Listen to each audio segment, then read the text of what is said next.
Assalamualaikum warahmatullahi wabarakatuh. Salam sejahtera untuk kita semua. Salam sejahtera untuk seluruh saudara-saudaraku sebangsa dan setanah air dimanapun Anda berada. Para hadirin, para pemirsa yang berbahagia, kembali lagi bersama dengan saya Abdul Aziz Jazuli di channel ini. Pada kesempatan yang berbahagia ini, saya akan sedikit mengulas mengenai sebuah film yang sangat viral di Malaysia, bahkan sampai berapa juta itu yang nonton ya, miliaran mungkin. Di mana film itu berjudul Bid'ah. Kemudian tokoh yang paling menonjol di situ atau ditonjolkan dalam film itu bernama Walid. Yang kemudian film ini ya memberikan edukasi kepada masyarakat bahwa masyarakat itu jangan sampai bodoh. Jangan mau dibodoh-bodohi oleh sosok-sosok yang mengatasnamakan diri mereka sebagai ulama. Menggunakan jubah, menggunakan imamah, menggunakan surban, menggunakan tongkat, tasbih, segala macam. Padahal yang namanya agama itu adalah esensi isi. Bukan baju. Bukan berarti orang yang memakai kaos itu lebih rendah daripada orang yang memakai jubah. Orang yang memakai udeng, imamah, itu lebih tinggi daripada orang yang memakai belangkon, orang yang memakai ikat. Bukan berarti orang yang menggunakan baju batik itu lebih rendah, lebih hina daripada orang yang memakai jubah. Karena memang agama itu adalah esensi. Yang pada intinya adalah film tersebut itu ya membuat pro dan kontra di antara para netizen. Antara yang setuju dan tidak setuju. Kalau saya pribadi, saya sangat setuju dengan itu. Karena apa? Memberikan kecerdasan kepada masyarakat. Bukan berarti berkah dari Allah Subhanahu wa taala itu tidak ada. Tetapi keberkahan dari Allah Subhanahu wa taala itu banyak. Dengan banyak ibadah, membaca Al-Qur'an, berzikir kepada Allah, daripada mencium kaki seseorang, meminum air kobokan kaki seseorang, atau meminum air bekas mandi dari seseorang. Apalagi seseorang itu di framing dengan sedemikian rupa sebagai waliullah, bahkan sebagai Imam Mahdi. Sehingga tidak hanya itu saja, tapi pengkultusan ya kepada guru. Nah, itu pun juga ada. Dan dalam dunia nyata, dalam faktanya, di Nusantara itu pun juga ada. Tidak hanya itu, bahkan menganggap sebagai sumur berkah, begitu ya. Sumur berkah. Oke. Karena apa? Karena sumur itu diyakini sebagai sebuah sumur yang merupakan peninggalan dari seorang Habib. Yang kemudian dianggaplah atau diiklankan kepada masyarakat bahwa sumur itu adalah sumur yang penuh dengan keberkahan dari Allah Subhanahu wa taala dan menyembuhkan dari segala penyakit-penyakit yang dialami oleh manusia. Oke, coba kita sedikit putarkan ya dari cuplikan film tersebut ya. Di sini ada satu adegan di mana seseorang itu sedang mencium kaki Walid, Habib lah. Ya, coba kita simak. Nah, tuh lihat tuh. Kakinya dicium. Iya, air cucian kaki ya. Air cucian kaki diminum oleh si murid. Ini adegan dalam film ini. Ya, kakinya dicium, dijilatin. Astagfirullahaladzim. Jijik.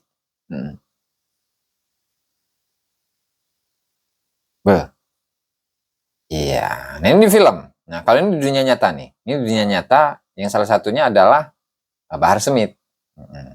Coba simak. Iya. Tuh, salaman. Iya. Terus, iya kakinya. Dicium nama santrinya. La ilaha illallah. Kakinya ya. Kakinya Bahar Smith dicium. Ngeri.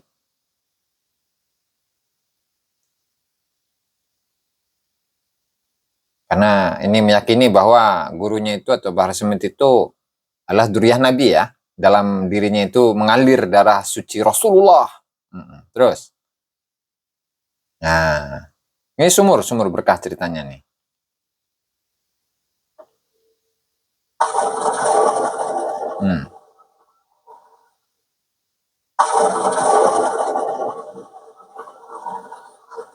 Assalamualaikum.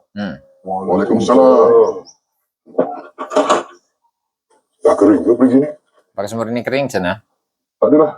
Tidak, kami sedang rutin menuangkan bekas air mandi Walid dan Ibu Rabiatul ke sini, atau Umi Rabiatul ke sini. Nah. Isi air mandi Walid. Menuangkan bekas air mandi Walid untuk apa? Masya Allah. Masalah. Kau tak tahu? Hari-hari jemaah. Jemaah di sini biasanya akan minum air dari sumur ini untuk mendapatkan berkah Walid. Subhanallah. Berkah Walid. Suci ini seperti telaga Al-Kautsar. Ya Allah, astagfirullahaladzim. Inna atainakal kautsar fasalli li rabbika wanhar inna syani'aka huwal abtar. Kalau dalam ayat Al-Kautsar itu sebuah telaga sebelum umat manusia ini, atau umat Islam ya, atau umat yang beriman. Umat yang beriman itu masuk ke dalam surga. Tuh. Tapi Al-Kautsar itu menjadi sumur yang dimiliki oleh Walid. Nah, sumur, bicara tentang sumur berkah, sumur garomah. Ini ada sebuah sumur, yaitu sumurnya Habib Soleh Tanggul, yang baru ditemukan beberapa tahun lalu ketika sebuah masjid yang lokasinya itu di dekat Magam dari Habib Soleh Tanggul, Habib Soleh Al-Hamid, Soleh bin Muhsin Al-Hamid Tanggul, di mana ketika si tukang itu sedang menggali pondasi, ternyata menemukan sumur tersebut. Lalu diketemukan dan diyakini bahwa sumur itu adalah sumurnya Habib Soleh Tanggul, kemudian dipromosikan oleh anaknya dan juga cucu-cucunya ya. Coba kita simak. Dengan pembacaan Bismillahirrahmanirrahim, air barokah Habib Soleh insyaallah kabul semua hajatnya. Jadi air berkah Habib Soleh insyaallah kabul semua hajatnya ya. Air bisa mengabulkan hajat ya. Subhanallah. Naam, luar biasa ini. Dijauhkan dari penyakit semua minum. Dijauhkan dari segala penyakit kalau minum air ini. Promosi kan, namanya juga promosi, iklan kan. Agar orang-orang itu percaya. Ini air, Masya Allah, air istimewa. Air istimewa. Air ini insya Allah jadi obat semuanya yang sakit. Air insya Allah jadi obat semuanya dari segala penyakit. Nama insya Allah dikasih barokah, senang insya Allah. Kasih barokah. Allah. Nah. Terus. Di sumur yang terpendam lebih dari 40 tahun ini ada bisyarah menandakan bahwa sumur ini bisyarah itu kabar berita, kabar baik ya. barokah. Sumur ini akan dipakai oleh Habib Saleh untuk menolong orang. Sehingga orang berbondong-bondong datang ke tempat ini, meminum air sumur ini, penyakit-penyakitnya semuanya diangkat. Semua penyakit itu diangkat oleh Allah Subhanahu wa taala. Luar biasa. Terus. Nah, dan di sini ada satu komentar dari seorang Habib. Ini Habibnya Al-Hamid juga ini, cuman saya lupa itu namanya siapa, yang dia itu tidak terima dengan, atau ya sedikit komplain begitu ya, tersinggung dengan adanya film Walid ini. Padahal film Walid itu tidak menyebutkan merek, tidak menyebutkan siapa, golongan siapa, tidak. Nah, hanya orang-orang yang merasa tersinggung dengan adanya film Walid tadi itu, film bid'ah tadi itu, mereka tersinggung, padahal tidak menyebutkan merek. Nah, berarti ketika ada sekelompok orang yang tersinggung dengan adanya film Walid itu, maka sebenarnya dia atau mereka itu melakukannya. Artinya itu tidak hanya sekedar film saja, tidak hanya sekedar drama saja, tetapi itu dalam dunia nyata, dalam faktanya itu memang ada. Oke, terus? Al-hifz, penjagaan yang diberikan oleh Allah kepada para anbiya sebelum diangkat menjadi nabi.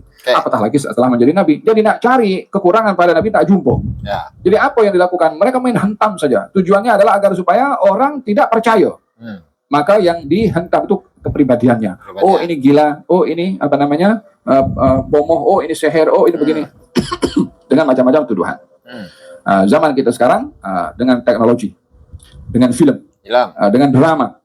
Tunjuk. Bila nak jatuhkan itu Islam, itu orang pakai serban, pakai tongkat. Apakah sorban dan tongkat itu adalah Islam? Setiap orang yang pakai sorban, setiap orang yang pakai tongkat itu adalah Islam. Maka kalau sorban, kalau tongkat itu menunjukkan identitas Islam, maka Abu Jahal itu pun juga pakai sorban, maka Abu Lahab itu pun juga pakai sorban, maka orang-orang kafir Quraisy itu pun juga menggunakan jubah, menggunakan imamah, menggunakan tongkat, menggunakan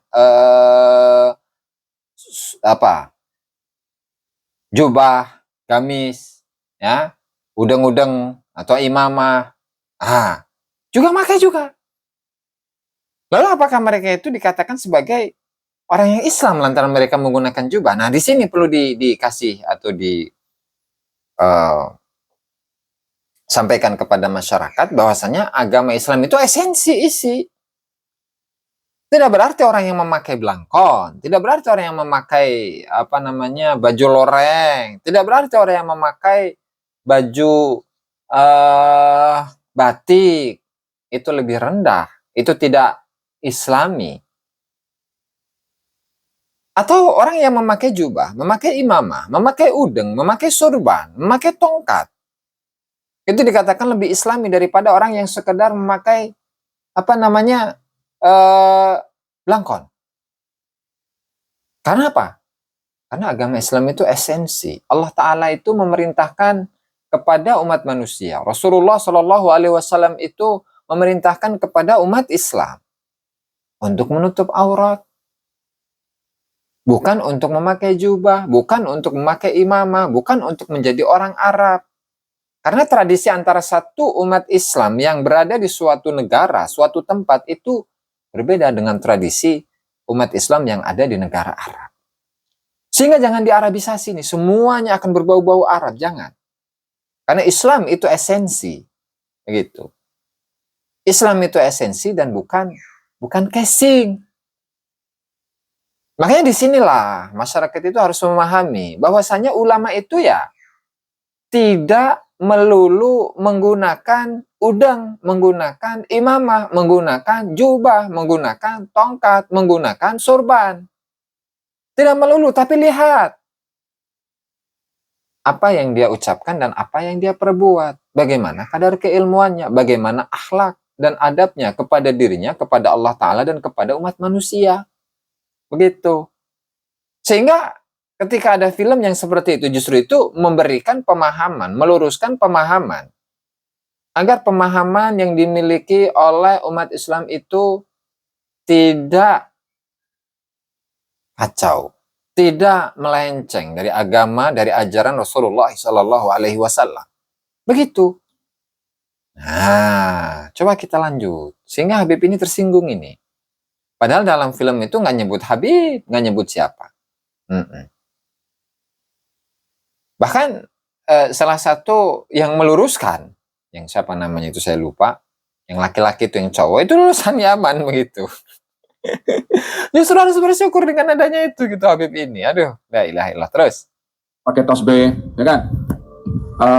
Merogoh orang, bunuh orang, kejam pada orang, ya kan? Yang ditampilkan yang seperti itu. Apa tujuannya? Tujuannya adalah untuk menakutkan orang atau menjadikan orang fobia dengan Islam. Dengan digambarkan Islam ini ganas. Kalau dia itu memahami dan menonton seluruh isi dari film tersebut, maka dia akan menyimpulkan bahwa di situ adalah upaya-upaya untuk meluruskan pemahaman masyarakat yang memiliki pemahaman yang bengkok begitu. Ya, bukan untuk membenci Islam itu sendiri.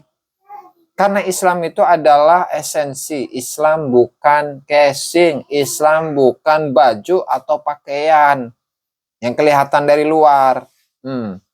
Islam ini kejam, Islam ini keji. Sama juga dengan upaya-upaya untuk merendahkan derajat para ulama. Digambarkan juga dengan film-film dengan pakaiannya ulama, ya kan? Kemudian perangainya ifrit, yang perempuan macam-macam. Jadi orang akan terbaca, oh macam ini ya orang pakai serban ya, oh macam ini orang pakai tasbih ya. Killing of character, pembunuhan karakter, kekejaman yang terancam untuk menjauhkan orang Islam daripada orang-orang yang berilmu dan kadang-kadang yang diambil nasihat dan dakwahnya. Faham dong? Walihada, walaupun tidak dinafikan adanya orang-orang seperti itu, ya memang ada orang kadang yang pakai serban yang tipu, Yang pakai serban main perempuan umpamanya, yang pakai tie main perempuan ada juga. Yang pakai coach main perempuan pun juga ada juga.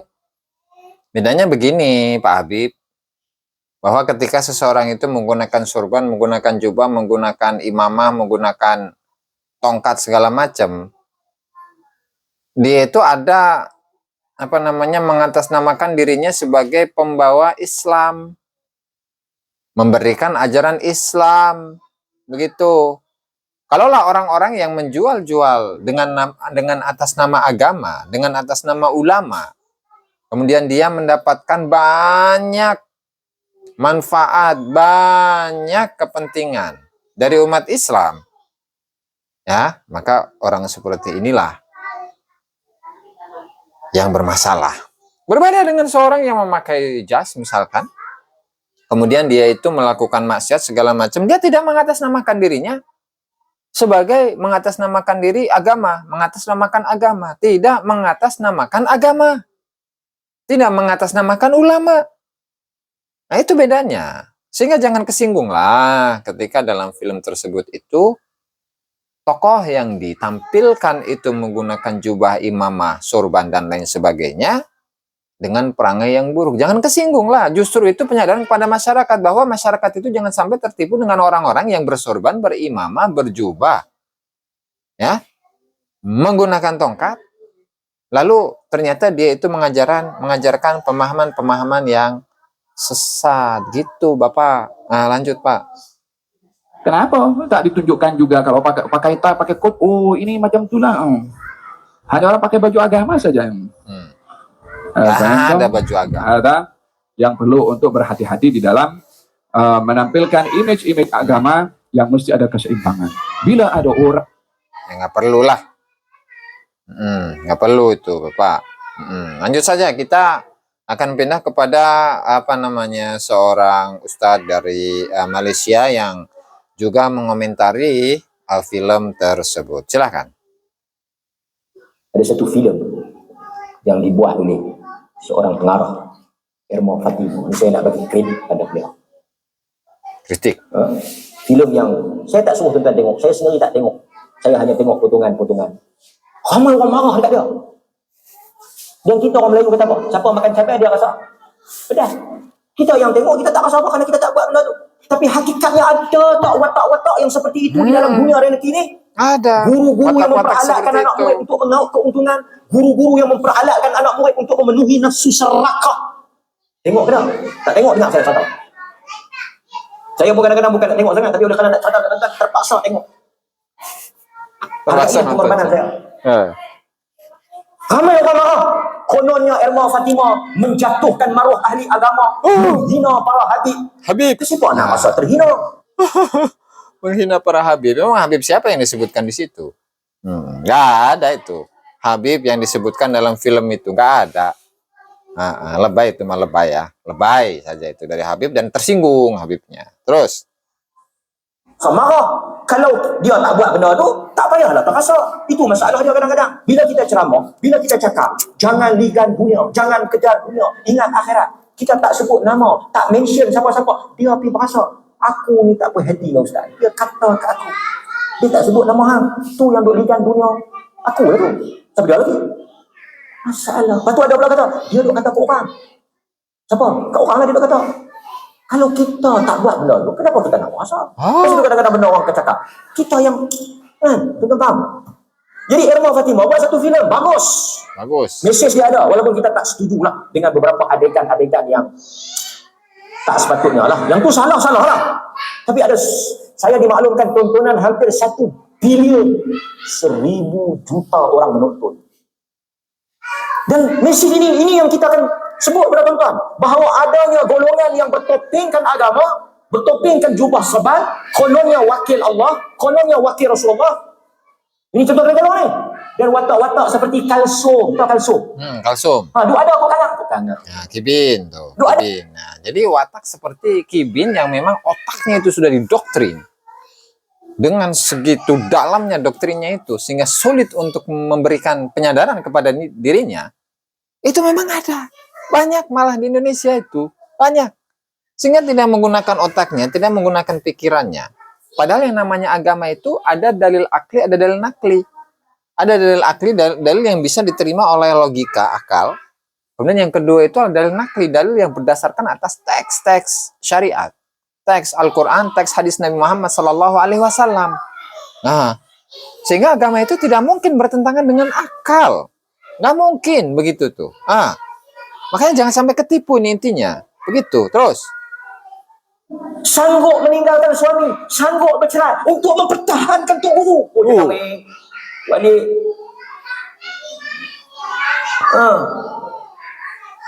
Sebab itu ini yang ditekankan di Perlis. Kita nak ajar tidak ada orang yang maksum. Perkataan guru tak sama dengan perkataan Allah dan Rasul. Ini semua Rasulullah. Itu sebab itu kita tentang golongan yang duk bermimpi. Kononnya Rasulullah hadir dalam majlis. Kononnya bertemu dengan Rasulullah. Kononnya Rasulullah hadir dalam majlis hebat. Ni wali. Ingat dengan satu, ya banyak lah ya. Satu Habib yang dia itu melotot ke kanan, melotot ke kiri, ke atas dan ke bawah. Kemudian dia Assalamualaikum ya Rasulullah. Assalamualaikum ya Rasulullah. Yang memberikan persepsi kepada para hadirin bahwa Rasulullah itu sedang berkomunikasi dengan dirinya. Ada ini memang, ada. Dan ini tidak dipungkiri. Sehingga orang-orang yang merasa tersinggung dengan adanya film tersebut, berarti mereka melakukannya. Berarti mereka merasa melakukan hal tersebut. Lanjut. Boleh kata apa? Tuan-tuan, saya pun ada anak murid. Ada juga anak-anak murid.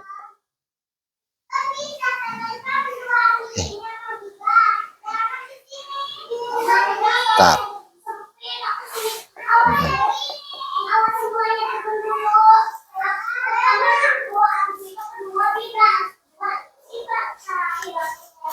Kononnya bertemu dengan Rasulullah. Kononnya Rasulullah hadir dalam majlis mereka. Ni wali dua abang ni. Wali boleh kata apa? Tuan-tuan, saya pun ada anak murid. Ada juga anak-anak murid yang segak. Saya pun boleh abang. Rasulullah telah menikahkan satu kita. Yang tak lawa, saya bagi kat tuan-tuan. Kalsum ambil kat tuan-tuan. Baiduri saya ambil. Semua orang betul lah. Daripada akhirnya orang watak-watak seperti apa tu? Yang pengikut-pengikut dia seorang dua tu saya tak kenal sangat tu. Bendahara yang dia sayang tu. Sepatah apa tak persoal.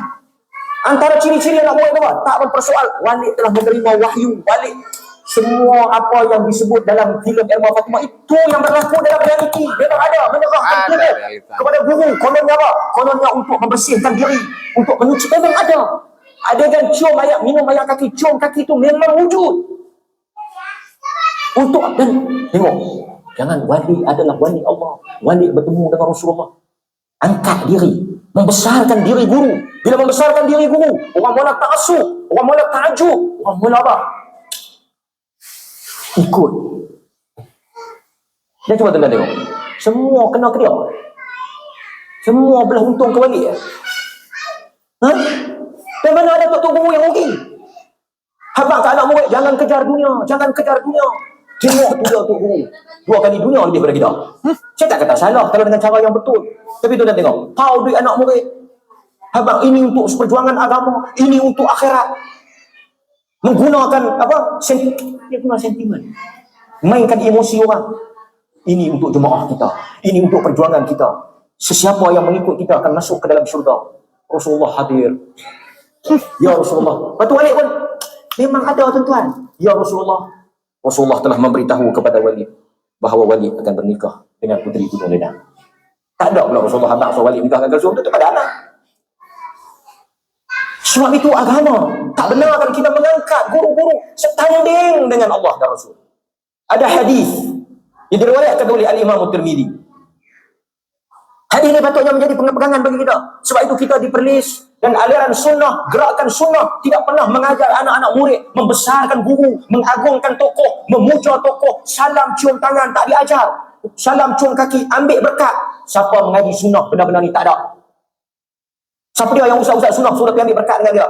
Suruh pergi minum ayak liok dia, telan kahak dia. Melainkan gerakan-gerakan ni yang bertentangan dengan sunnah. Yang ni ajar, telan kahak guru, minum ludah guru, minum ayak bekas tu guru, jalan depan tu guru kena melutut, jalan kena tunduk, cium kaki tu guru, mengagung-agungkan guru.